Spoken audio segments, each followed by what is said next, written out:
তো hello guys, welcome back to my channel Molly kitchen ব্লগে সকলকে স্বাগত। তো মোমো বানিয়েছিলাম, মোমোর কিছুটা মশলা রয়ে গেছিলো, তো কি বানাবো তো বুঝে পাচ্ছিলাম না। তখন ভাবলাম যে মশলাটা বেশি, এটা তো ফেলাও যায় না, যেহেতু এটার মধ্যে চিকেন আছে, বাঁধাকপি আছে, গাজর আছে, পেঁয়াজ, রসুন, আদা ইত্যাদি আছে মশলা আরও। তো কি করব, তখন সন্ধ্যাবেলা ভাবতে ভাবতে যেই ভাবা সেই কাজ। তখন ভাবলাম কেন না এগুলোর মধ্যে হালকা আর কিছু অ্যাড করে নিই। এটার মধ্যে হালকা শুধু একটু আটা অ্যাড করে, যেহেতু নুন টুন সবই ছিল অ্যাড, আমি কিছু আলাদা করে দিয়ে নিই।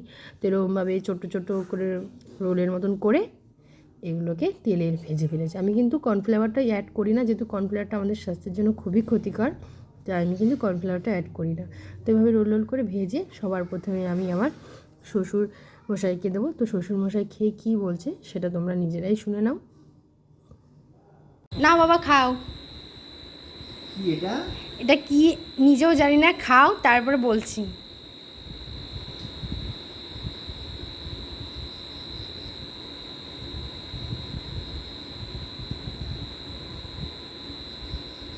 কেমন হয়েছে?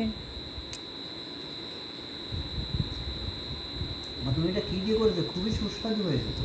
এটাতে আছে চিকেন, তারপরে বাঁধাকপি, পেঁয়াজ, গাজর দিয়ে একটা করেছি। একটু খেয়ে দেখো না, দাও মাকে দাও। দারুণ সুস্বাদু হয়েছে। কেমন হয়েছে মা? খুব সুন্দর হয়েছে।